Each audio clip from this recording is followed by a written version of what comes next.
automatically go live on YouTube if I hit go live here? Or do I have to hit it here? Oh, sweet. Here we go.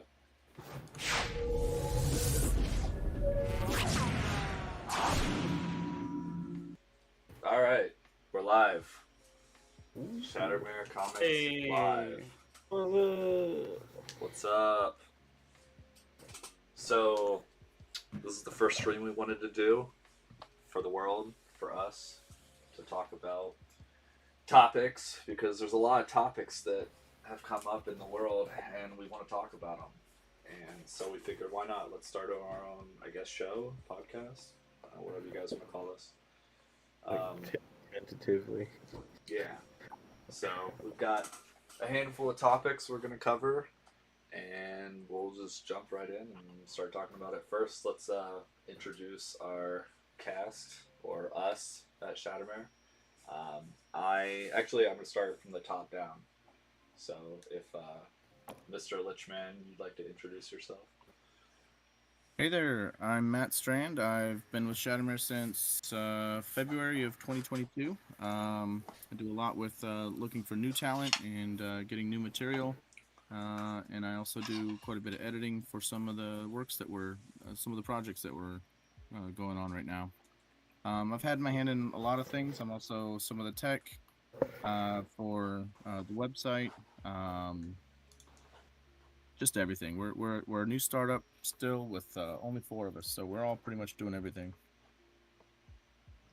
Nice. And then below that, we've got Kyle.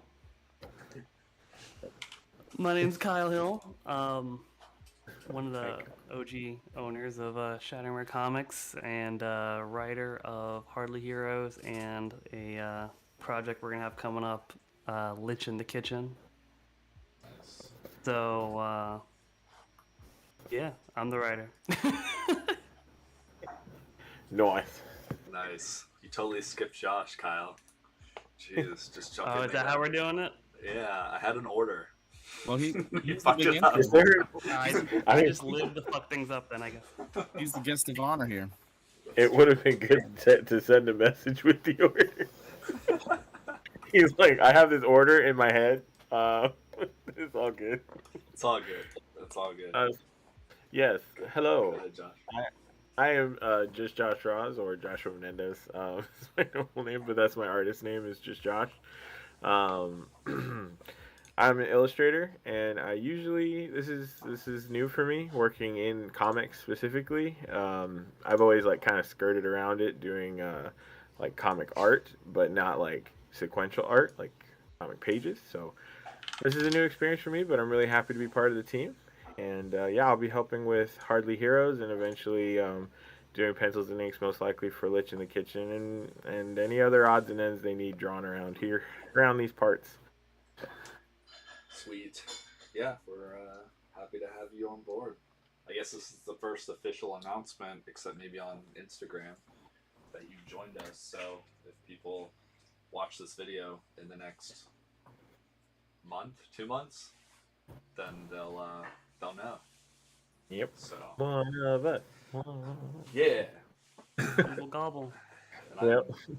We got a lot going on, both inside the company and throughout the world. And so, what's the first topic, Brian? Well, I have to introduce myself. Yes, Brian. Introduce yourself, Brian. That's right. Matt interrupting me. Jeez. We'll So, I am your humble host, Brian. I guess I'm the executive producer of Hardly Heroes and what's going to be Lich in the Kitchen. So that's about it. I sell comics, I guess. So, that's something, right? Well, yeah, it's something. I can't draw, I can't write, but man, I could sell you a comic book. So you hold this team together. I'm the glue. You are the Elmer's glue. Oh man, that's high praise. Hey. Maybe Gorilla Glue. Yeah, T-Rex glue. Any of the glue. Whatever glue you want. Yeah. I want to be Gorilla Glue. There you go. So, alright. Yeah. So we've back to the world stuff, right, Matt? Yep. Now we're ready. Now we're ready. All The right. whole So, world. so we've got some stuff we want to talk about Mhm. since we've made it past introductions. We do. So what's okay? I guess let's give people the background before we jump into this first topic because we do a little comic called Hardly Heroes, and Hardly Heroes is inspired by I don't know if you guys have heard of this game before. It's called Dungeons and Dragons. So it's pretty new. It's been Yeah. around for I don't know maybe like a decade or so, and That's true. yeah, I'm just kidding. I'm a millennial. Nothing existed before I was born. That's And it came out because of the TV show Stranger Things. that's right. Right. That was it's when it made its debut. inspired by the game, inspired by Stranger Things.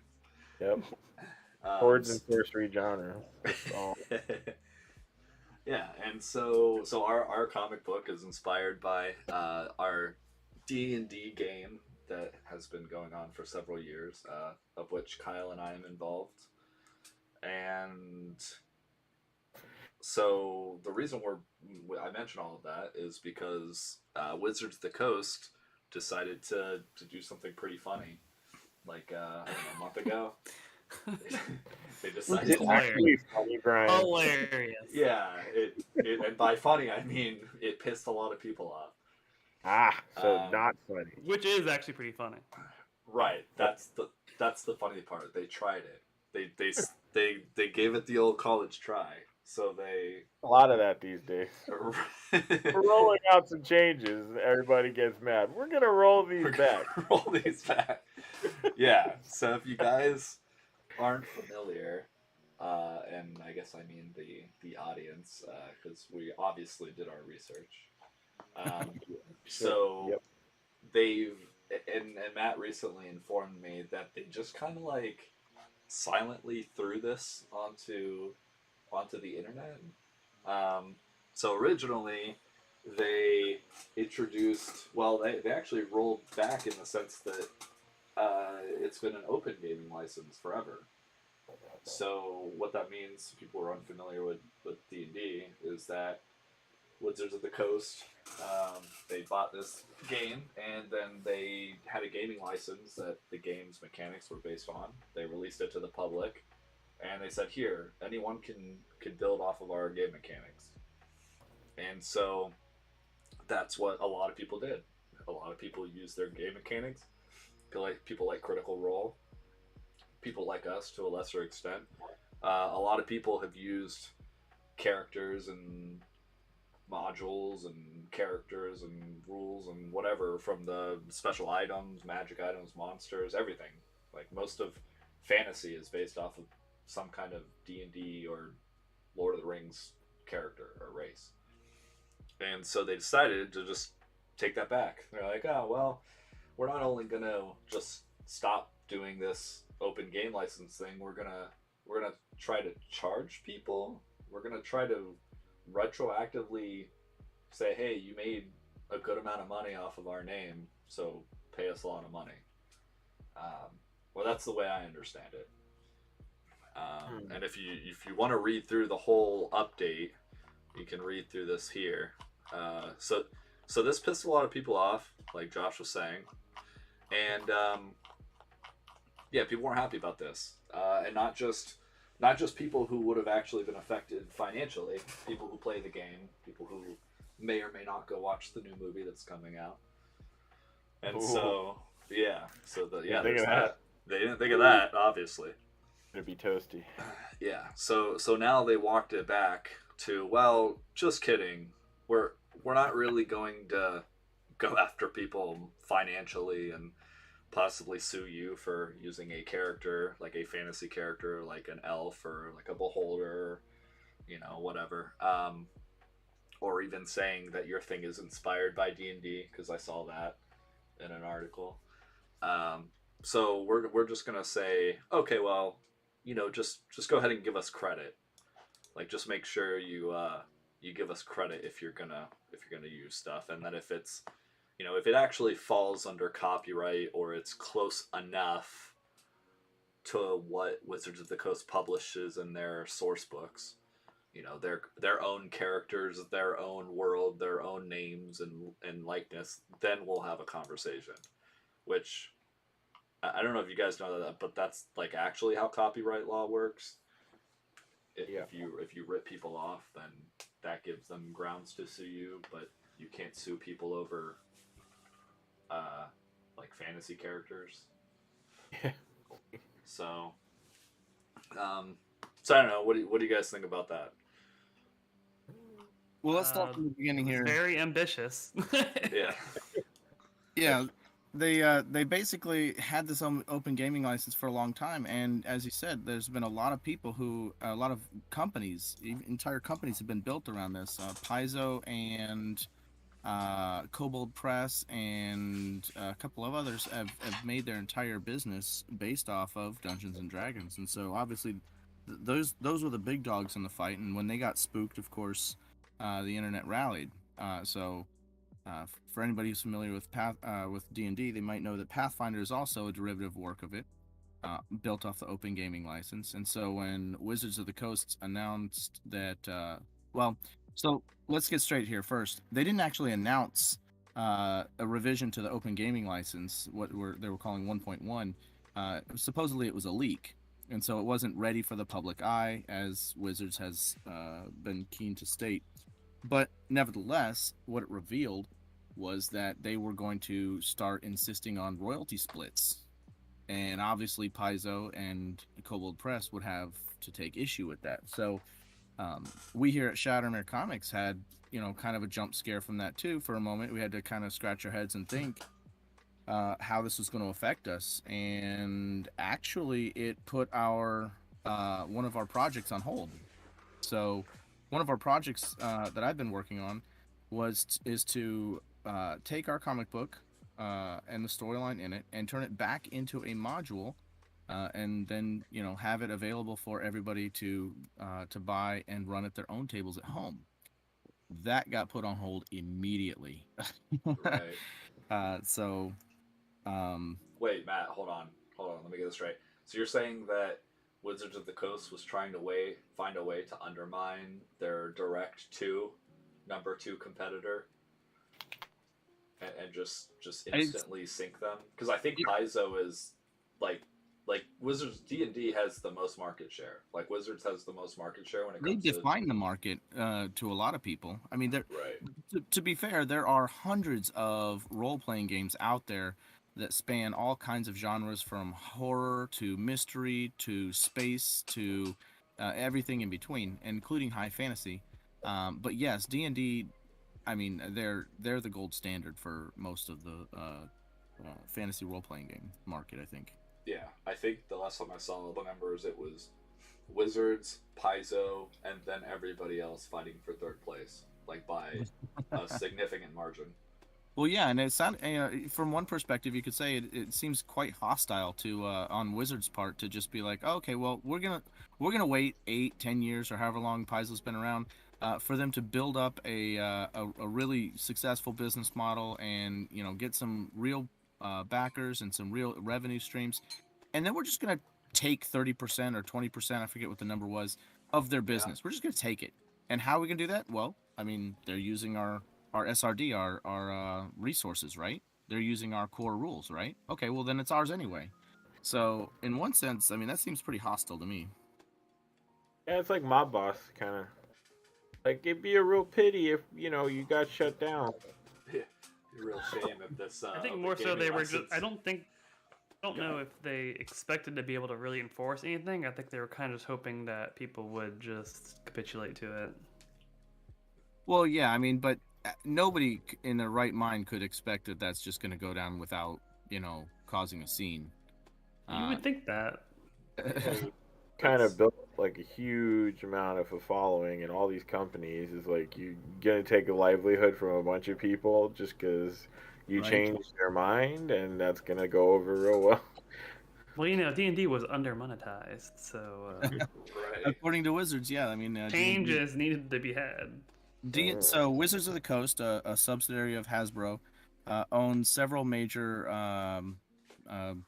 branches, IPs, whatever you want to call them. including Dungeons and Dragons and Magic the Gathering and a couple of others. But yeah, I mean, with Dungeons and Dragons, their sales are the source books, and I don't know what all they have besides just selling source books, but I could see why they wanted to increase their monetization of it, but they pissed off everybody at once. So Yeah. I don't know if they had any allies left. D&D Beyond, D&D Beyond they actually straight up bought, and so I'm sure D&D Beyond didn't have any problems with the new OGL. Yeah, D&D Beyond got in early on that train. Well, so that speaking of publishers putting their foot in their face and their mouth and all over weird places that feet don't belong, we've got our That's got one. I've got our next article here. Well, hold on, before we, I think are we can moving on? say one more thing about. Okay, go ahead. Sorry. I got because the excited. exciting conclusion to all this Yes. is that it's now going to be Wizards of the Coast has announced that they're abandoning its plans to revise the OGL from 1.0 to 1.1, and they have released it under the Creative Commons license, as Brian mentioned, had the article up. The Right. Creative Commons license is a complete backtrack, a complete reversal, and it's using the CC-BY 4.0 license, which means that people like us and people like Paizo now can go about our business as we were before, and we don't have to pay Wizards anything.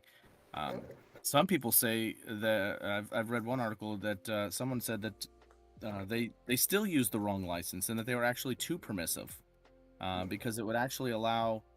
It doesn't use the essay tag that is available in the Creative Commons license also, which it adds the share alike component to it, which means that everything that we get from Wizards of the Coast, we have to pass it without changes.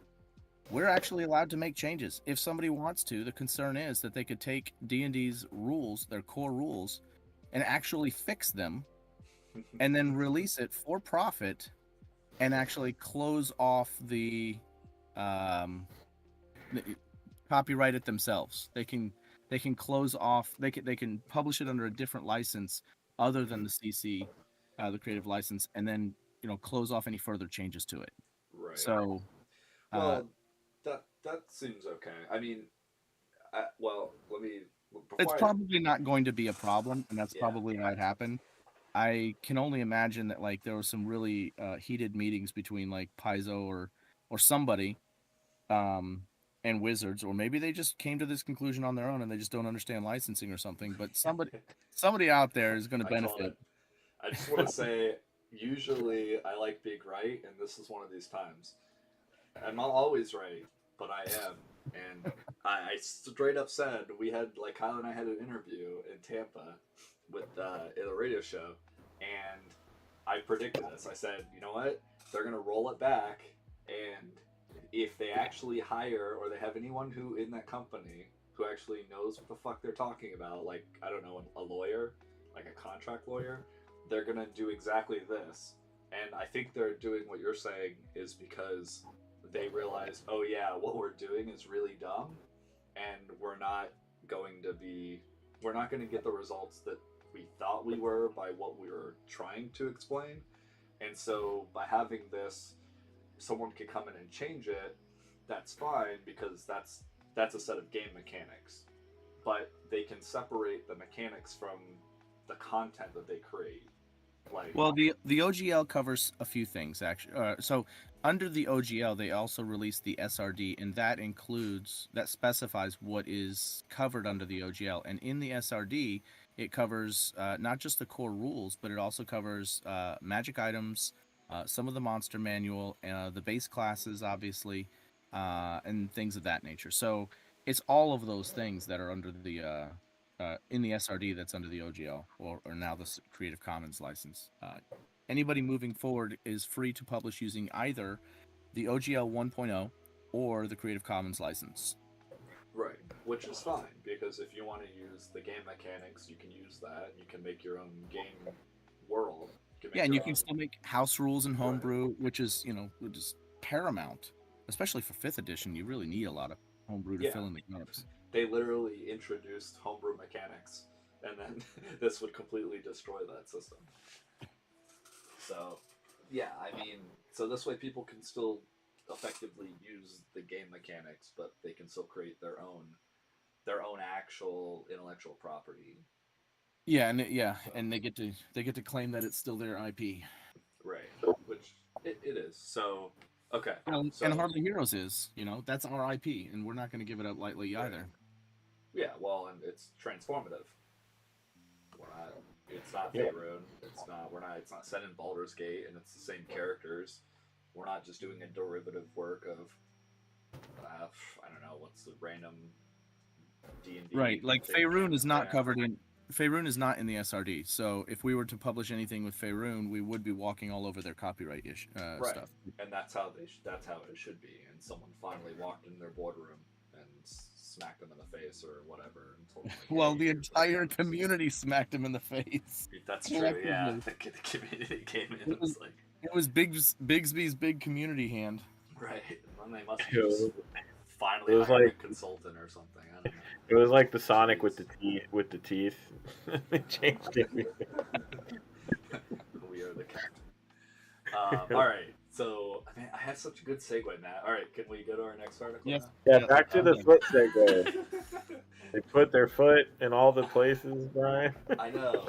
All right. So speaking of which, this is not new news, but it's good. Well, I should say good news. It's not good when a comic publisher files for bankruptcy in already, a lot of people would argue collapsing industry. Um, even Josh. I mean, used to work for a comic shop, RIP, Kingdom of Comics. Yeah. They're awesome, and they cannot make it. There's comic shops that close every year, a couple open, 2 or 3 close. So, but you hate to see it. But this one, I almost predicted.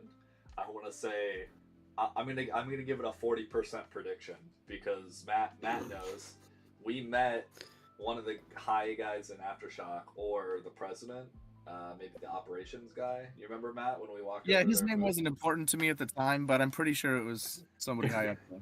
Yeah, and we walked away, and I said, you know what? What they're doing is they're sucking the asshole of Hollywood producers. All they're doing is writing comics and stories for TV and movie as storyboards. And their business model is optioning. They don't give a shit about the comics.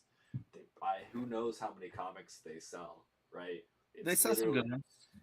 I understand, but like, no, I mean like their chart numbers. Like if Oh, you take oh, the yeah, the comic volume. charts, there you see like you wouldn't know who Aftershock was unless you were involved in deep in comics. Yeah, I You have know no idea what their volume is that they pushed. Right, but so I was like, yeah, we could try to do for that, or shoot for that, or we could like make a comic and try to sell the comic because that's what we want to do. We want to tell a story in this medium, and we're not just trying to write a storyboard for some producer. And that was one of his big partners, investors, writers, whatever you want to call it. And so I'm not saying I predicted this. I'm just saying I called that out. I was like, this is not. I don't think this is a sustainable business model.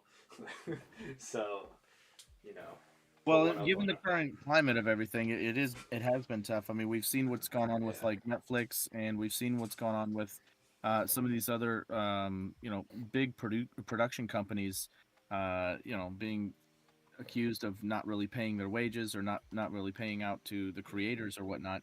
And Aftershock kind of came in and had very similar, if not identical, problems to several of the other people in this industry. So it is a model, but when people are canceling subscriptions and stuff, that money or the lack thereof is gonna roll downhill.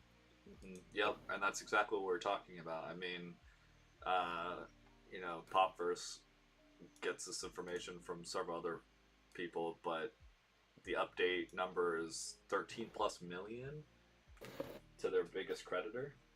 And well, I guess let's back up. So, Aftershock filed for Chapter 11 bankruptcy, which, if you're not familiar with Chapter 11, I have a handy little finance article from Lending Tree for you guys. So let's have a little economics course with Brian here. So Chapter 11 bankruptcy isn't like 7. You're not done. You're still, it's called reorganization bankruptcy. So what it basically means is that the company is still around. They're still operational, quote unquote.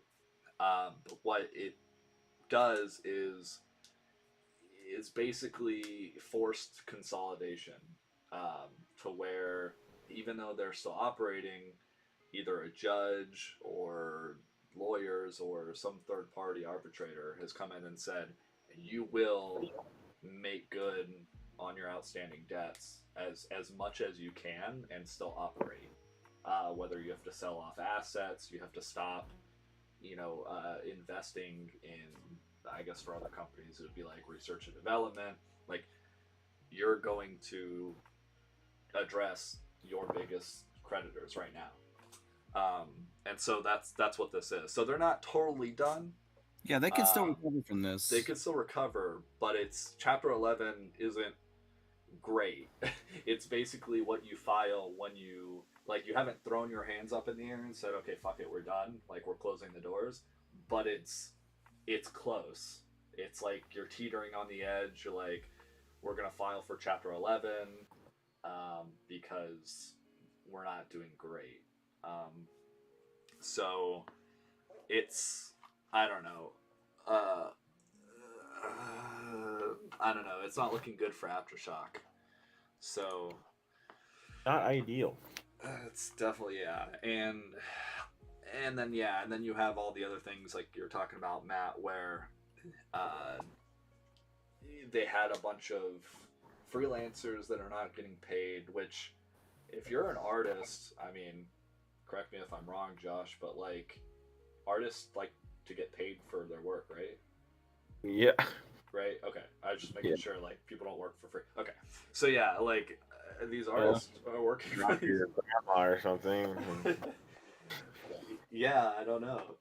But all these freelancers are working for these companies and not getting paid, or getting paid like months late. Where they're trying to secretly say, like, I saw another article or release from one of the guys in this company where they were saying, like, you'll get paid when we get paid. It's like, well, that's not. Well, yeah, but at what point does late payment become non-payment? Exactly. Well, and if we get paid, you get paid. That's not a commission structure. That's a revenue split. That's a totally different payment system. Yeah, that's not what the contract. Yeah, the contracts aren't written. Yeah. Well, the contracts are written a certain way, and like the contracts that we write with our creators as well, it's we have to specify. Well, are you getting paid from, before the release, after the release, like how much, all that stuff. So you can't just change when you decide to pay them because you ran out of money. Right. And I understand that they're not, like, they have priorities as a business, and when your whole business model relies on sucking up to Hollywood, and like, you're going to make sure that the people you take care of are the people who, I'm just gonna say, butter your bread. Like, the Hollywood writers, your writers that you're trying to use to option the like, you're gonna pay those guys first, and unfortunately, the smaller guys who are doing covers, who are doing, like, interior pages, and so, again, because like I was saying a few months ago, in 2022, they're not really a comic company. Sorry, I mean, they're a movie grooming company. yeah, and so, which there's nothing wrong with. I'm not saying that inherently is bad. I'm just saying that, if you go work for them and they're just going to sell you a dream and you're aspiring to be involved in Hollywood or something, like, you're kind of in the wrong industry. So, Well, two of the reasons that they cited, that Aftershock cited in their filing, was one, some of the optioning deals were really dragging their feet, and their money wasn't coming through for those options. Another reason that they cited was of disruptions in their supply chain on their printing side. And so that's actually something that could affect us if we didn't have such an awesome print arrangement right now. Yeah, I mean, well, but then they also, they also were around during COVID and getting like all the government subsidized like PPP loans and stuff. So I don't know which, and do we actually know if they received those? I don't know if it's in this article, but another article I saw, they mentioned. Yeah, there wasn't much of that to go around. So, anyways, so yeah, it's there's sometimes there's stuff. Well, to that though, I'll say, of course, things take a long time to. Look at that list of people they owe.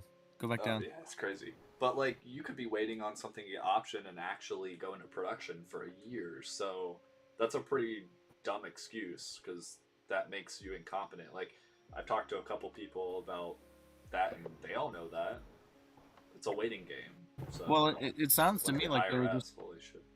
It sounds to me like they were just running really lean with their money, and they were used to their option contracts settling in a certain amount of time, and they were making promises with that money and spending the money before they get it, basically. Yeah. And then when those kinds of things started to slow down, as we know, like some of these streaming companies have obviously taken the movie industry by storm.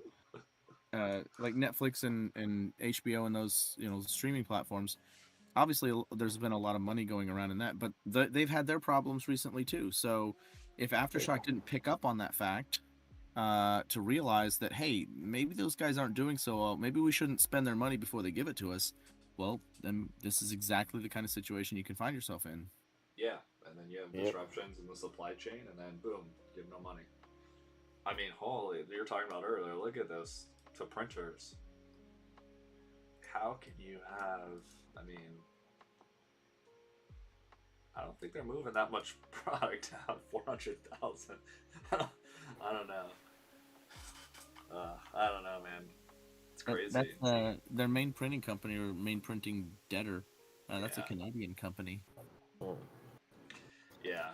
I mean, overall, I like to use them as an example of what not to do, especially if you're in publishing or self-published like us. I look at these kind of guys as examples, and in the future, if we grow to that size, like, how do you learn from their mistake? So if anything else, let this be a good learning lesson for people, for everybody, for artists who want to get paid for their work, for people. Well, they got it in writing. I mean, there's not much more a professional can do beyond getting it into a contract. That's the advice they're always given is, if somebody makes you a promise, get it in writing. Well, they did, and then Aftershock basically defaulted. Well, I mean, for all of our artists, especially commission artists, we pretty much pay them half up front and then half upon delivery. Yeah. So you could do that too. I mean, if I'm working for somebody, I don't see anything for weeks, I'm just gonna say, hey, I'm not doing this for you anymore until I get payment or whatever. So it's pretty scary. Yeah. Or you do just do like royalties or revenue split or that kind of thing. Yeah, at least be honest, Yeah, I mean, if it's a royalty deal, then the expectation is when we make money, you'll make money, and those revenue or royalty payment structure will be in writing too. You'll get it every quarter, you'll get it every month or every year, whatever the deal is.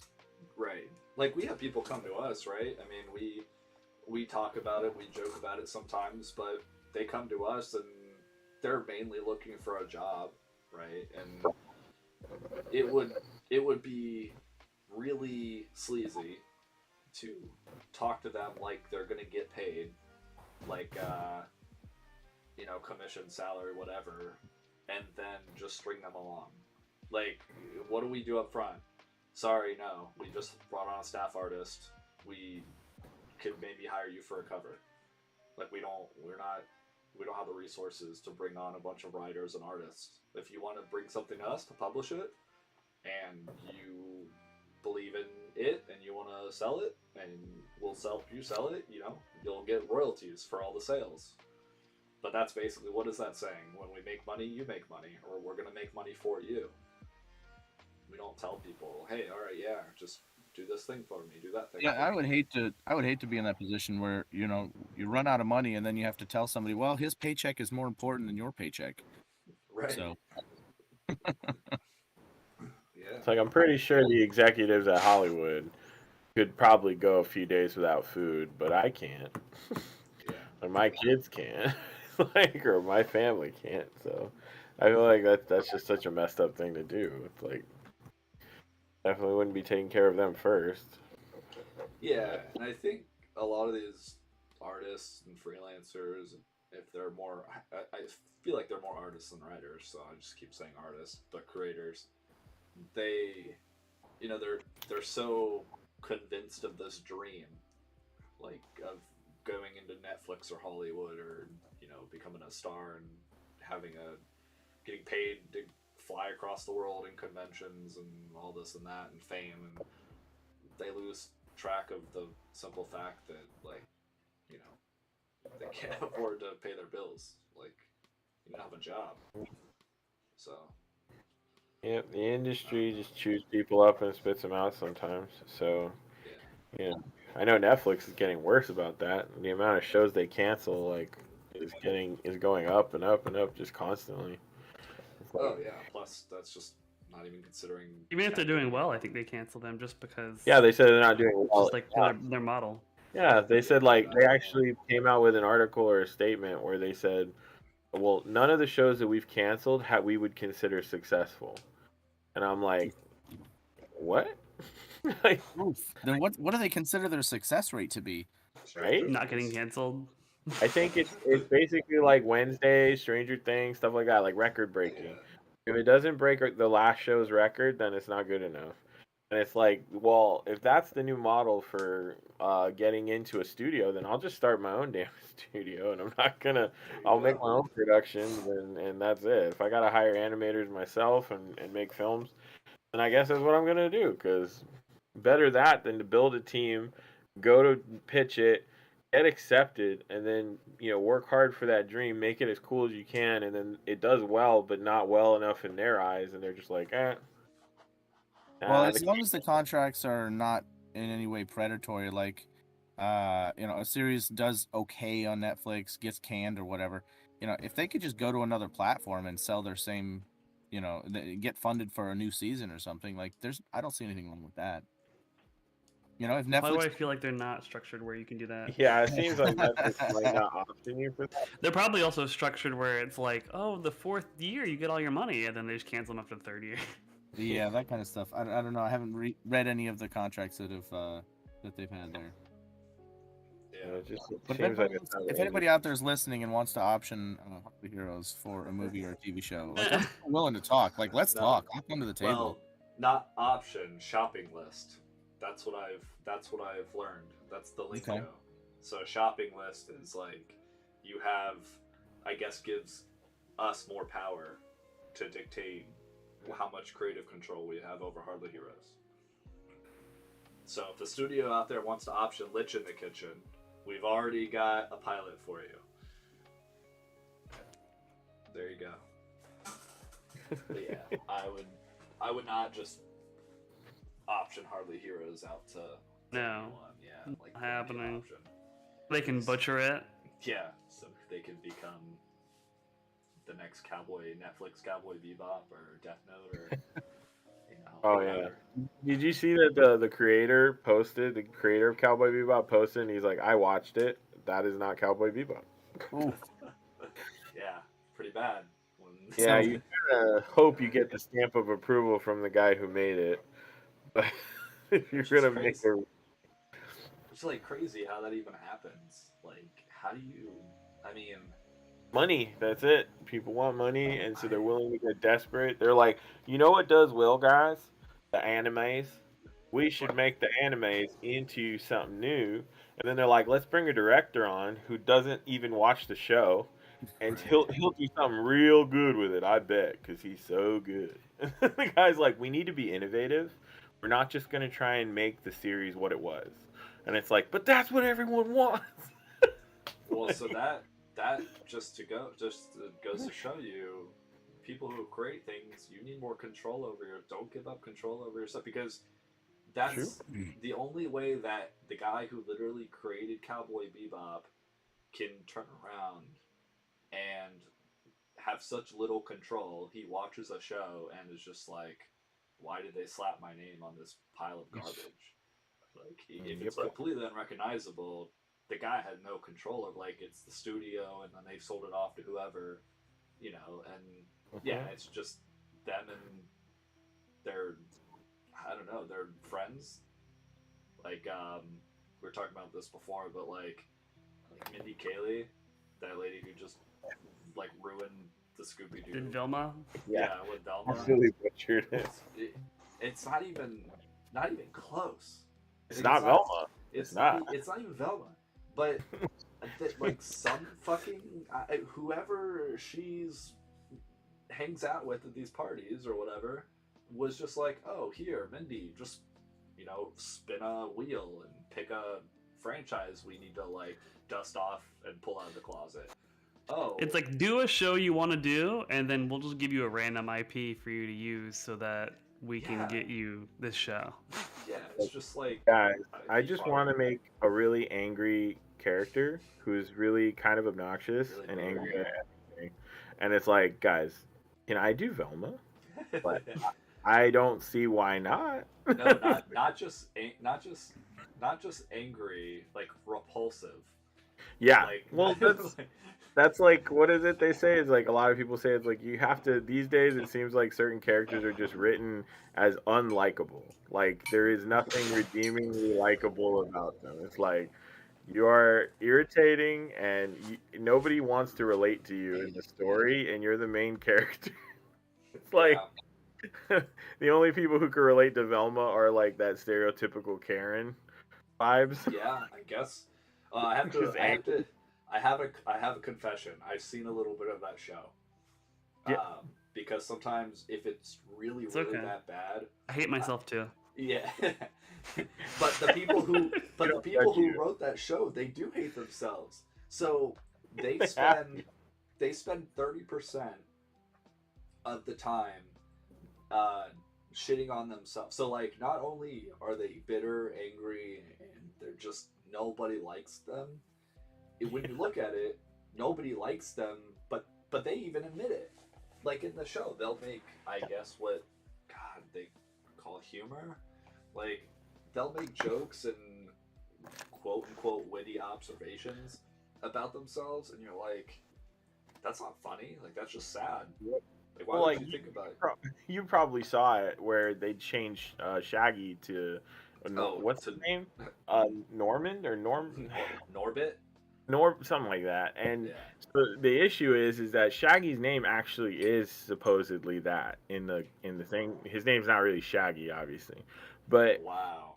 the whole thing about his story is that he's essentially all his behavior and mannerisms make you think he's high all the time. Yeah. It was like a subtle nod, and that's what his character is. And so you literally took all of that out, put a guy who's a different race in a shirt that's just the same color, and you change. Yeah. You're like, we're just gonna say that he's Shaggy, and we're gonna point out the fact that anytime drugs are mentioned, he's like, which I do not do, because it's like what. It's so on the nose. It's so bad. But that's a playful reimagining, okay? Oh yeah, That's sure. It shows real love for the source material. Right. And he for sure doesn't do drugs, but the people who write that show like have the weirdest fetishes and just have never gotten like the way they write that show. It's like, okay, we get it. Like you want to watch these women have as a heterosexual masculine presenting transgender woman, like it is very weird to be saying that they just want to watch girls make out the whole show, like, and minor girls in high school too, which is kind of weird. Yeah, I feel like if you're really upset about objectifying girls, Mindy really went hard with that. Right. Exactly. She went real hard. Yeah. To the point where it's such a caricature. People, I guess, if we're gonna get into politics, like people on the left, were like, this is a like there were articles people were writing where they're like, Mindy Kaling is like a what was it, like a secret right wing like like Oh yeah, like it's a false flag. No way. yeah I they saw were. some people saying that the show was a false flag. Yeah. Yeah. Well, I also heard some people who were like, "This show is so bad. We think that there's a theory out there that it was written to be bad on purpose." That's what And I'm saying. I'm Yeah. like, what?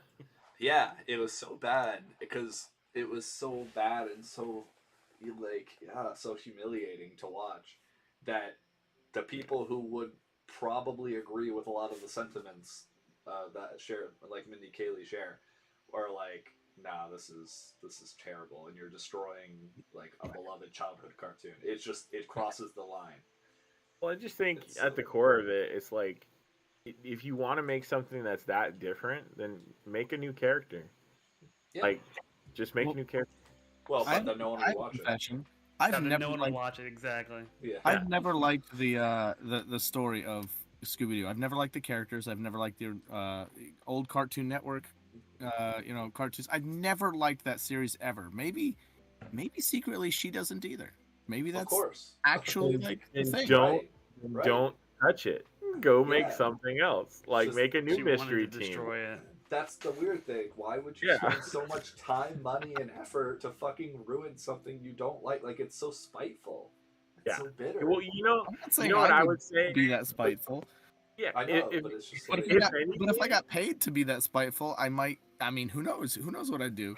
Yeah, well, Sure. I don't know if you get paid to be spiteful, but if anything, just do like Ghostbusters did with their sequel. I'm kidding, of course. Like, Just do all the kids. Make it so it's their descendants or kids who are, because the show was around long enough ago that you could have said that they were Shaggy and everybody's I kids. said they're grandkids Yeah, by they're now. grandkids. probably. Yeah, whatever. You could have made it their grandkids, and they could have just been angsty and stupid and everything, and people would have probably like hated it less because they're like, at least it's not them.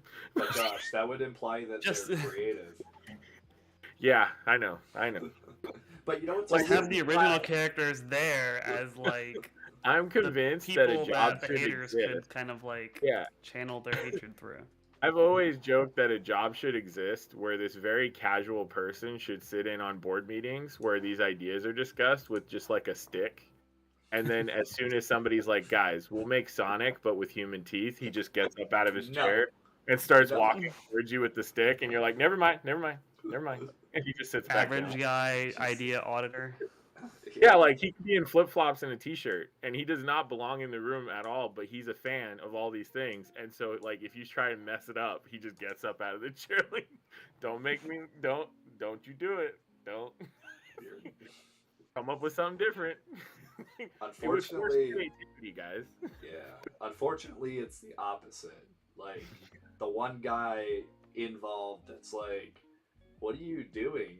This is completely fucking over the source material. They're like, oh, yeah, hey, great point. Hey, did you know that we have this sweet catering in the other room? If you go over there, you can go, like, hang out, and then, just come back in, like, an hour, and then they shoot the whole movie, and the guy's, like, in 3 buildings over, and he's like, wait, where is everybody? And they just left. Or they straight up fire him, or they force him off the project. That too. They put him on Yeah. some B-list thing, but it's just a bummer because, like I said, I'm not aggressively like. I think if I see this stuff, I just get sad because I'm like, why would you even bother? Like, go through all the trouble and spend all the money to make something that's just so bad when you could have just labeled it anything but Scooby-Doo and people would have accepted it. Right. They might have been like, it's not my cup of tea, but at least it's not Scooby-Doo. Like, change the character designs a little, and it pretty much would have been a different. You could have been like, you could have called it a Scooby-Doo for a new generation, and then it would be bad, but at least you'd be like, whatever. Well, Like, that is what they. That is yeah, what they they pretty much do. did that. Yeah. They say this is updated for modern audiences. No, but what I'm saying is saying it's like a spiritual successor to Scooby Doo instead of an actual Scooby Doo, because then that the anger would not be there. It would just be annoyed now and not angry. But because they stomped on Scooby Doo and he's like roll roll and he just stepped on him, it's just people got mad because they're very defensive of nostalgia, you know. So I get it, but Yeah, it's kind of like, and this is why I love She-Hulk. I mean, I've never watched that show and I never will, but I love it conceptually because it like Velma is really bad, right? Like it's really bad to the point where basically nobody likes it. It's got like a 4% audience score on Rotten Tomatoes. It's like the lowest you could get. But She-Hulk, apparently it broke a record, like it, in the bad. oh, it's so bad. Yeah, it don't get bad. But people recognize it's bad because it's just bad. But She-Hulk, people, there's still a lot of people who like that show. But to me, it's it's that same mentality. It's mostly those same kind of people that are writing the show and acting, but they literally break the fourth wall to look through the camera and talk at you. So it's like that was kind of her character. That was kind of in her character, though, in the comics, lightly, not as much as like Deadpool, but it was there at least. The precedent was there. It was completely lazily done. But my point is, they took that opportunity instead of doing something creative and interesting with it to break the fourth wall to look at the audience. Like their villains of that show were online internet trolls. Like they're making fun of the people who they knew would get annoyed by the show. Yeah, and so like except they decided who the internet trolls were. Well, of course, they're projected. Basically men and men. Yeah. Bro, but Josh, you said it perfectly. They're doing it to annoy people. Like they're doing it to piss people off. Like they have the budget for that. Yeah, but they're doing it to spite people. Like that's kind of the summary of the theme of this whole these shows, this conversation. They do it because they don't like the people and they're just getting back at them. Like it's expensive to get back at it. Oh yeah, and they're definitely not losing that either. Like they're really showing us internet trolls. Yeah, like the fans, the toxic fans. Mouse is filling their coffers, so it's okay. Right. He's like, oh boy, keep making all the it's just great. Oh boy. Give me my fucking money. Yeah. So I guess in conclusion to this whole topic, if you're an artist who never got paid by Aftershock, we pay our artists. You know, if you're looking for a gig, you know, you want to do a cover, like you might want to publish your own stuff. Like fun segue. That was great. Thank you. You know, hashtag Shattermare Comics pays their artists, so it's artists. So just saying, I'm just, just hit us up, give me a call. You know, I'm always up. I'm DTP, down to publish. Down to pay you? I'm down to pay. Insert your own P word. So the Velma, the She-Hulk kind of brings us to the last topic I want to talk about, because I finally get to talk about it with you guys, and I like you guys. So you too, bud. Thank you. So what's the state, Kyle, Josh? What's the state of modern comics, Matt? What's the state of modern media? Like this absolute like cesspool of. We could talk just about the comic industry if we wanted to, but I mean it's really across a lot of the media. We're connecting them a lot lately. Yeah, I think that there are so many avenues for media, and there's so much of it out there. There's a lot of noise you got to cut through, and it's been proven that on social media that anger is the biggest reactions and the biggest spread. So I think that you get a lot of media out there that kind of almost by design tries to anger people so it gets attention. Yeah, I think it's evolved a little bit, to the next step, or maybe I'm just, wishful thinking here. Yeah, we know that anger is the most powerful reaction, and they say that no publicity is bad publicity in some parts of the industry as well. But I think that there are definitely large groups out there that are trying, uh, and it just makes me wonder though, because it's one thing to watch a company do something inflammatory and just to get a response and try to grab the cash or whatever. It's another thing altogether to watch a company try their best and then see the hilariously disastrous results anyway. Like if you're trying to piss people off, okay, great. It doesn't really matter how bad it is, but some of these companies are just like trying to go too hard and placate who they think is the biggest or the loudest group, and they're just having to discover what the audience is really all about. And some of these companies are slower than others to catch on. Mm-hmm. End up with the weak sauce. So wait, are you saying that the companies are really the trolls? Because if you think about it, if you think about it, Picture like a Mickey troll. Like, all right, The well, companies were the real trolls all along. all right, well, go on a journey with me here, okay? So you have In the these companies. teens, yes, I would definitely say the companies were trolling They people. they spend And now millions of we've got dollars to produce content that pisses people off. like, what? Well, I think you saw it first in social media and a lot of the clickbaity headlines in the 2000s and 2010s. I mean, the internet was still relatively new in early 2000s, and by the 2015 or so, I mean, I think that the algorithms, the web crawlers, the formulas, all these things, the big data, all of those things had been pretty much spoken by then, as far as how to get the audience's attention or potential audience's attention. Uh, it's old hat by now, and so now I think companies are trying to do new things in order to stand out, and it's just still cringy to watch. yeah, Yeah, because and it's like a sequence of events. Like, you have, like, I don't know if you guys felt it, but like, it's been like a weird transition because we had for a while there when, like, maybe, I don't know, 2014, 2013, the whole motto of the country was like, don't label people, don't use labels, you're just you, be happy being you. And everybody's like, yeah. And then, like, now it's like, label everything. yeah, Like, you need a dymo and you just need to label everything in your life. And so, like, what happens is that these people with labels, they look at their label, like their name badge, and they're like, this is who I am. And they just get so loud I'm that so the proud company, about it. like, we Yeah, have but to make stuff for all the people wearing those labels because they're the noisiest. well, you get those noisiest people out there though, and they're out there like collecting labels like they're Pokemon or something. Yeah, it's like, I want to be all of these You things got, because you I got, don't have anything better to do with myself. People making a lot of the media are TV shows, comic books, whatever, what have you. They're so afraid of making people angry, but there's no way you can avoid, especially today, like making somebody angry because you have all these yeah. like really polarized groups.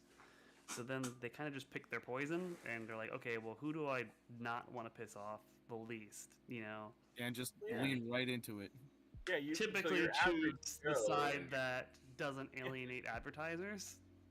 yeah, So then they go with Right. that side, and that's typically how it goes. yeah, like your That's average true. dude who reads comics is not going to get like, hey, I'm going to get on Twitter and create this whole chart storm and make your life a living heck and rally all these other people behind me and create a noise. It's just going to be a little blip when he does it. He's just going to be like, this was stupid, and that was it. And because most people who are your average folks who just focus on the things they enjoy, they don't know how to use the internet like a weapon. Like the people who are really the small group of people are like, guys, we just gotta like mess with the people so loud. And then when the comic comes out that they wanted, because they're like, we need a comic with all these labels on it, and it comes out and they don't buy it. So it's like, well, what was the point in all of that? And it's like, just the point. That's Hey why. man, those that 0.002% of the population will definitely buy this comic. Okay, And then it's like, no, you'll they get you'll get 6 sales. Okay, And then you've you're cornered done. the market. Yep. You've And, cornered and the then you're market. like, wow, we have so many issues in a warehouse somewhere. Yeah. What do we do? Oh man, yeah. So, So well, I think Kyle made an interesting point. I mean, we're having a good discussion here, but I want to touch on something Kyle mentioned. Then, if you so the advertisers are obviously just gonna follow the money, right? Or the people are gonna follow the advertisers, and the advertisers are gonna go to the platform where all the people are. And well, in part, the, yeah, because they don't well, want to piss anybody off either. right, well, yeah, but Their the campaigns get messed with too. So yeah, but the companies don't necessarily have the spotlight on them. Like they're just like a vague, but like person paying Google or whatever for ad placement or like Twitter or whatever, right? So like they're gonna go where the people are just naturally because they want to advertise products and whatever to them. And so in a culture that punishes people for only leaning in one direction or like having a handful of points of view that are safe and a small loud minority of people are going to push in a certain direction, that's where you're going to have people go.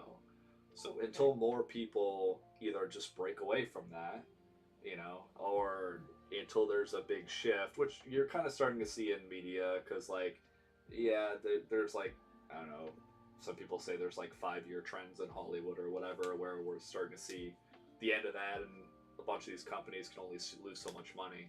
So yeah, like, yeah, so you kind of like eventually there's going to be a tipping point where it's like, okay, we we just don't we just don't fucking care anymore. Like you can yell and bitch and complain on Twitter, but no one cares. Like we're just gonna ignore you because you're just the weird person yelling about like your Tumblr fan fiction, and like they just need to go back into the hole where they crawled out of. you be the next Twilight. No, and then you hit them with the stick. No, Yeah, it's like, stop it. yeah, Stop. stop it. Well, We yeah, do a lot that of these outside. these big companies are also they're just. I mean, they don't really care about turning out good product. They just want to make money, and they also don't want to put in much effort. So, Yeah. if It's they like turn and burn. think or expect that they can just throw like an existing IP onto something and then attach, the good feels of like, attaching to like certain buzzwords or whatever, and that'll be good enough for them and will bring the advertisers, then Right. that's the way they want to go. But if they figure out over time that's not working, then Well, and Well, I suppose they'll move to I some think the other way. problem is they Was that- can do that until they can't. Right. And Until they can. while they can do that, they will do that. And so it really it's just I think it's just the simple truth of it is all. So they're going to do it as long as people put up with it, Yeah. true. and then a little bit longer. Right. Yeah, Until until they everybody really. complains again, and then it's like, okay. Well, there's the loud people on the internet who complain, and they can be really scary. I bet. I mean, I'm sure we haven't had to go through a lot of flames with that, but I'm sure we will, and I'm sure it's going to be scary at first. But when you look at what people are actually buying, like voting with their wallets, Yeah. if it paints a different picture, then like you'll realize real quickly who the majority actually is. Right. I will tell you from working in corporate America with some of these companies, like they're pretty scared.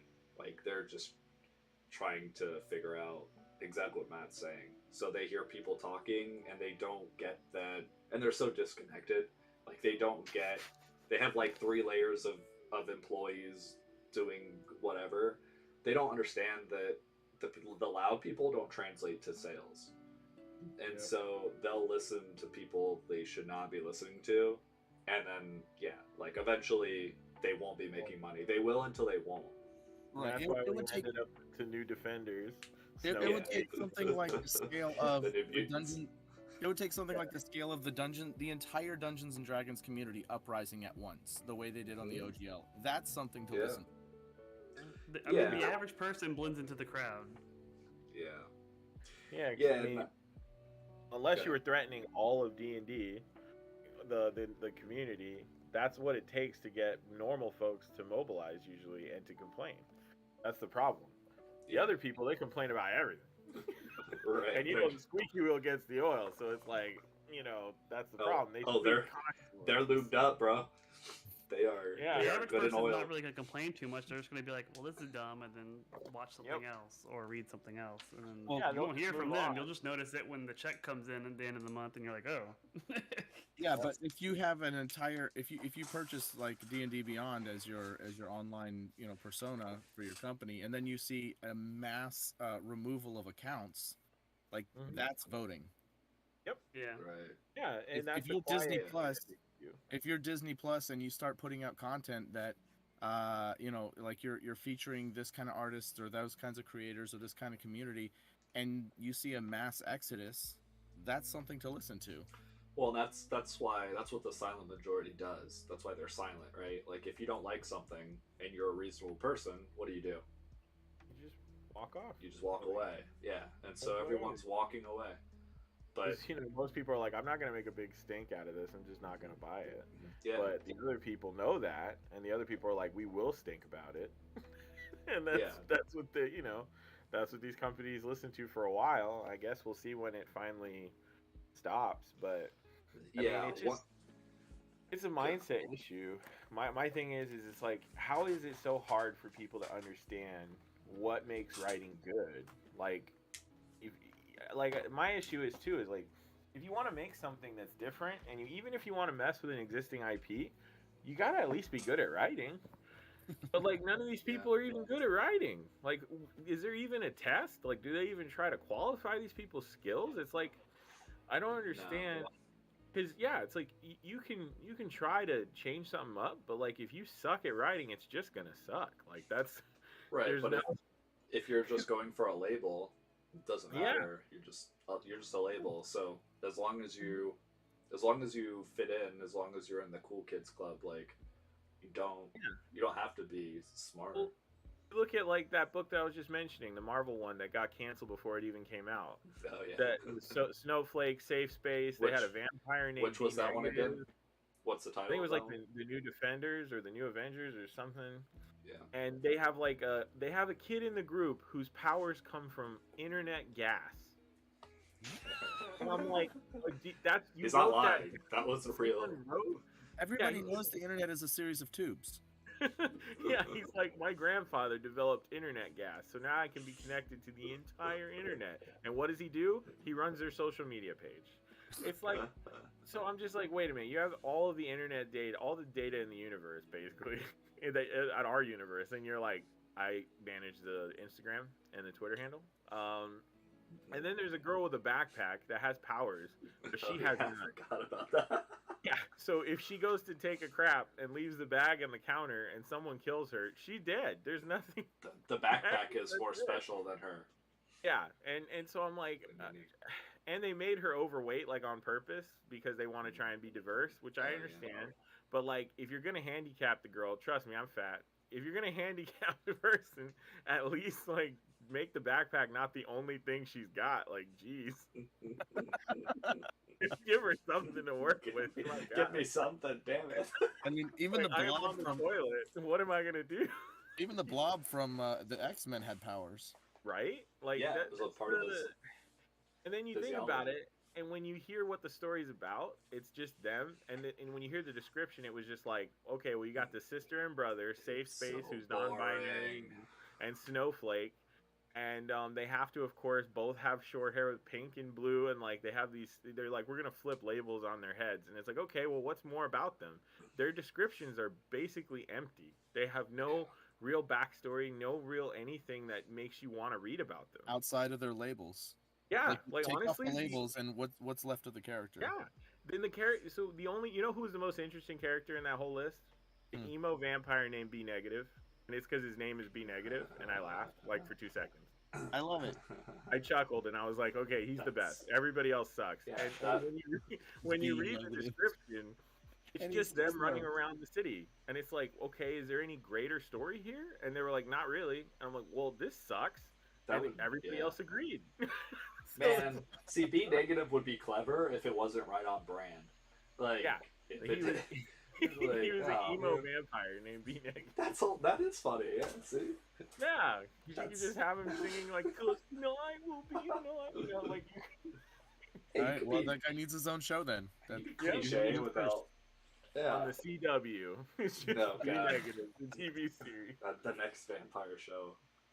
Yep, don't Love be that. negative. Maybe I don't know. Yeah, so you could be very positive. That's his character arc. No, Yeah, that's his goes arch from- enemy is be positive. And then eventually they learn to combine their powers, Yeah. like the Dragon Ball Z Wait, dance wouldn't style. that just be like be average? Be fair to partly cloudy. I don't know. Well, they'd be like a battery because you'd have Well, positive yeah, and negative. You said he's a vampire, so he drinks blood, and so there's B Yeah. positive and negative blood types. That's Yeah, Yeah, you see. Oh, you see, you could do that pun too. You got a lot of There's some puns to work with layers. there. Yeah, he's It's very got layers. emotional.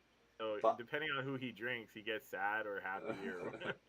one could be an anti-hero, and then the other could be a reformed villain. See, we Yeah. just wrote a better story in Wow. like 3 seconds, just tossing crap back and forth, and they didn't even try that. So, Right. and you should have seen, guys. It might even still be on YouTube. The promo video for this book, like they Can we were find like, we that? brought together some of the greatest artists All right, in the hold world. on. Hold on. Let me find it. And I was just like, what? Keep talking. I'm gonna find this. Okay. While you're looking for that, let me tell you a tagline, or well, what could have been a tagline that I heard today. The new show coming out for Moon Girl, Marvel's character who lives in like lower eastern New York City, and her devil dinosaur partner. Cool. It's it's been an existing character for a while. It's coming out on Disney. It's going to use a lot of like comic book kind of art, kind of inspired by the Into the Spider-Verse or whatever that other one was. So, but the tagline that was funny was, we have such a diverse cast, or a diverse group of writers. They're all women. I'm like, very diverse. Well, they're very diverse, and they're all women. Yeah. Okay, well, Well, because a We're- man wouldn't understand how to write a fun story. look, Because- I can get behind women, all women writers. Oh, New That's fine, Warriors. Here we but go. call them what they are. Like, Like, we have a team of all women writers who are going to bring their womenosity to this woman production. right, and the article actually had like several great things to say about the writers and how those experiences are going to translate to the screen and from their personal lives to the show. Great, I'm actually excited to watch it, a little bit of it, but call it what it is, please. Yeah, and I think at the core, it's just the hero's story, the hero's journey is a story that tends to, and this isn't 100% obviously, but it tends to appeal to boys. You know, we want to rise above. We want to try as kids. We look up to heroes because we want to be stronger. We want to do things. Now, girls can too, obviously. But if you look overwhelmingly at the media that they consume by choice, it's By usually choice. not that. So if you look at writers who are female, they don't usually employ the hero's journey when they make heroes. And that's why I think the stories flop, because they make so many Mary Sues. The character is just amazing right off the rip. And it's like, that's the problem, is no kid can relate to that. Like, Well, I who's think gonna that's relate? actually that's Yeah. probably going to be this one. This girl doesn't have, from My what I name is read Daniel anyway, does not Kibblesmith, have and I'm any the writer significant of background. It's Yeah. obviously not going to be gritty. It's going to be, Warriors on Disney I Plus. got interested Yeah, in it's the like the Proud Warriors. Family mixed with some superhero elements. Sure.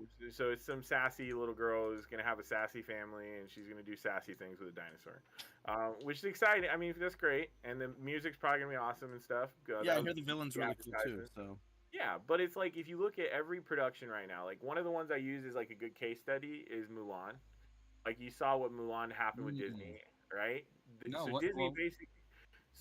Disney basically said, we're going to take everything that was the whole point of Mulan, which was because men worked on Mulan, they employed the hero's journey in her story. That was yeah, they great. did. Holy cow, did they? Okay, so she had to struggle in the world of men to fight alongside men. She had to come to understand them, and she also had to learn how to do things her way in order to make it.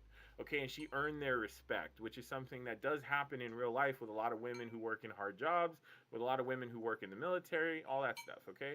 So that's relatable. And so for young girls who want to follow that hero's journey, they have something to look up to, because they see Mulan struggle when she messes up everything at the matchmaker, when she screws up. Kids screw up all the time. It's super relatable. But What they did with the earning respect is hard though. Yeah. So, what they did with the new movie is they said, we're going to take all that out of it Mm. and we're going to make her perfect. And she's going to like catch all the teacups instead of spilling them on the lady. And she's going to know kung fu from the womb. Like right when she pops out of her mom, she's going to be unstoppable. And literally, if you look at the choreography for the film, she only gets injured by one person in the movie. And it's the other female person, not even the main villain. Hmm. So it's like you gotta see that, and it's like this is weak sauce because kids are not going to be able to relate to this. Like, Yeah, girls unfortunately, it's gonna have the opposite effect when kids try something and they're not instantly perfect at it. Like, it's gonna have the opposite effect. Yeah, it'll make them feel like crap. I'll never just be want you Mulan. guys- I'll never be as cool as Mulan. No, Mulan had to struggle. Like, that's what they Yep. should know. Sorry to interrupt you. I just want you guys to appreciate what's on the screen right now. Or for those of you, hopefully you guys are looking at the stream. The guy who is pitching the new Warriors is what it's called. New by the Warrior. way. Okay. Yeah, the guy with the problem glasses and like I don't know, like the what's the like the soy meme with the just so I don't know. I'm not saying it's always true, but when it is, it's hilarious. I'm not saying it's 100% of the time.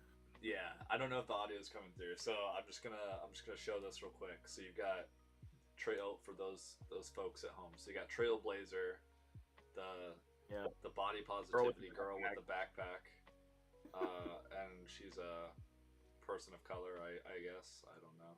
She definitely seems colored. Isn't that demeaning? A person of color? I don't know. Right? I'm more than my color, bro. I'm brown, but that doesn't make me who I am. Yeah, White is a color too. I'm sorry. Yeah. Actually, white is the combination of all colors, and black is the total absence of colors, by the way. Well, that's in the So color. you would be a not colored person, technically, if you were black. So you got Screen Time. Oh, yeah, that's the guy with the guy internet. who's perpetually he's like Cyclops, but perpetually stuck on the internet. Yeah, It literally said internet gas. You saw subtitles? Shouldn't Screen Time be the villain? Right? That would have been funnier. Oh my Because then the gosh. heroes could have laughed at him. This is great. This is great. Alright, who we got next? Who's next, guys? Okay, sweet. We got the twins. Hold on, let me remove the subtitles. We don't need those anymore. Alright, we got Snowflake and Safe Space. Because Wait, that's his character's name is Safe Space? it literally is Safe Space. He creates shields, and he's the pink one. And Snowflake is the little character that is so she's non-binary and makes no ability. She's a somehow. derivative of Iceman, I guess.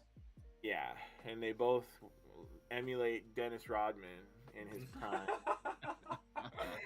Also, is this okay? So is this supposed to be a biological guy? Well, the sister is supposed to be non-binary, I believe, and the brother is not trans or anything. He's biologically a male. But he might also be non-binary. Then why does he have a camel toe? For inclusivity. Okay. I need a vacation from the world.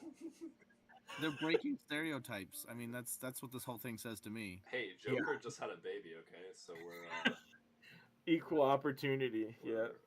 All right. I hate to be that guy that's just like staring at people's junk, but you know. I mean, when you know, you know. It's a cup. It's a cup anyway. It's a superhero. Yeah. Is that what it is? Okay. The cup with the ridge. I mean, hey, when I was in martial arts, I'd wear a cup, so I didn't get kicked. If I was a superhero getting in fights, I you know. So, that makes sense. Or you can just tuck it in. You know. Who drew this stuff? I'm sorry. Like, go back. Oh, it's awful. Yeah, and they said they were a great team of artists. Like he hyped them up real solid, and I was just like, this is some weak sauce, bro. This is terrible. I don't know. I'm sorry. And I'm not even like, I'm only newly like a professional, and I'm like, bro, I could design better characters in my sleep. Oh my god, yeah. Are you kidding me? This is like the thumbnail you showed me for that commission. Look at those eyes. Like, they're all jacked up. This is like our first version of Hardback. There's no pupils. Yeah. Trippy. Oh man, can we parody this video where one of us just sits in front of a green screen and like basically says what this guy is saying, and then we put our characters on the screen? Yeah, we can do that. Why is he holding her like that? It looks almost a little sexual. Oh, hold on. That safe space is Well, apparently, we're equal opportunity for all kinds of relationships in the Marvel universe. So Is I that guess B negative? The red one with the yeah, ugly he's face? somewhere on there. Is he at the end? Be negative. Oh, yeah. Here we go. Here we go. Are you ready for this reveal? Bam. Look at this. Wow. Wow, that's impressive. giving blood transfusion. Wait, where'd B negative go? Where's he have to be? Oh wait, there he is. Okay. I got him. Yeah. I got you, bro. Yeah, he's the only good character, and I still don't like him at all. I still, I hate him so much as well, but I hate him way less than everybody else. No, that character needs his own show. I'm sorry. He could be the next Darkwing Duck. He Oh, also man. needs pants. Yeah. See, that's what I'm saying. They give these people like skin tight Look, pants there's and some tights. characters You're who like, make it like work, something like Deadpool would Nightwing, wear. but like at least this is not it. At least it gave Superman like a groin didn't. thing. Underwear, Yeah, underwear. outer underwear. Yeah, the outer underwear. Sorry, I know what It's like- regular underwear is. It's underwear, It's like, not outerwear. is it underwear or outerwear? It's outerwear. That's right. Oh man. Yeah. Oh, what's this guy? Oh, that's the B negative. Oh, guy. since we're on B negative anyway, here's something I hate: vampires that don't drink blood. Yeah, Like, what have they done to vampires? yeah, they've made them wimps also. Do you know as a real estate Oh no. Hold on. professional, you could potentially So I guess earn they're the thousands children of dollars an existing hour? heroes, or they're being taught by older heroes. Was that a suppose- Lucha Libre mask? I don't know. I hope Sorry. so. We're a professional show. Oh man. Oh gosh. Remember when this was not canceled? Oh, Yeah, it never made it to the store. oh Like, horror. There was like 5 pre-orders across the entire world.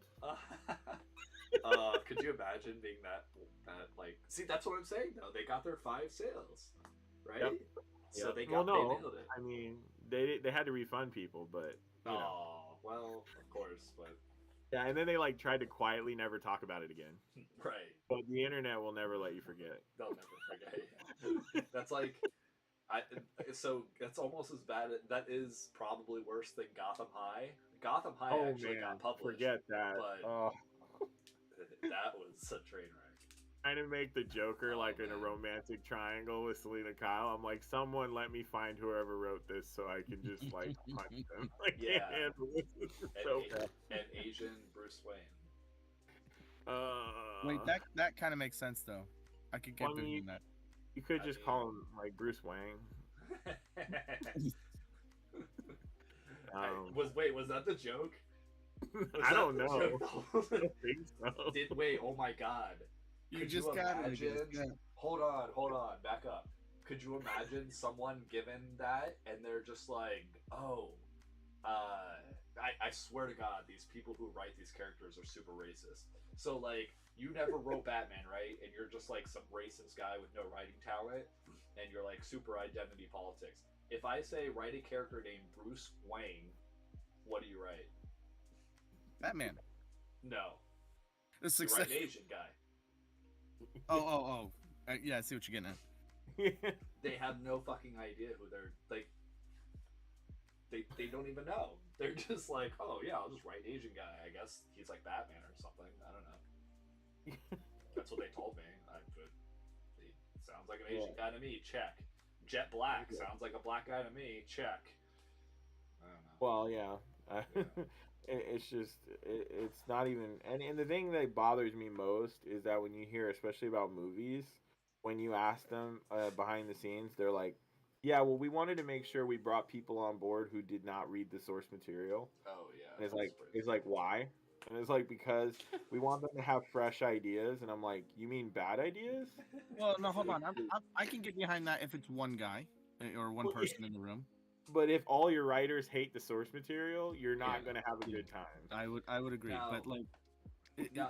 you can have a middling brand where it has seen success, it has a following, but it's not like ubiquitous or household name, and you could definitely stand to hear the opinion of somebody who hasn't heard of that franchise or that brand or that storyline yet. Yeah. You want to have like at least one person, But to have mostly, your but mostly whole- just a sanity check. Like, guys, what are you talking about? Is this some sort of in joke I don't know about? Oh, you don't know? Okay, well, let's go and explain that. Let's give it a little backstory. Okay, cool. Yeah. Not like, ooh, I know what would be great. What if we did this and changed everything? Like, no, that person needs to sit down. Yeah, nowadays it's like, hey guys, how about we stick to the source material? And they all look at him and they go, or now hear me out, we don't do that, and we say we did. And in interviews, Sure, we say we Hunter. love the source material, but we don't watch it. You know, like the they most did with Dragon insulting Ball thing. Revolution. Yeah. Did you guys At ever least watch was that just bad. dumpster fire? No, I never watched Oh, Dragon Ball. yeah, Revolution. it's hilariously bad, Well- but at least it's just bad. It's not insulting. Yeah.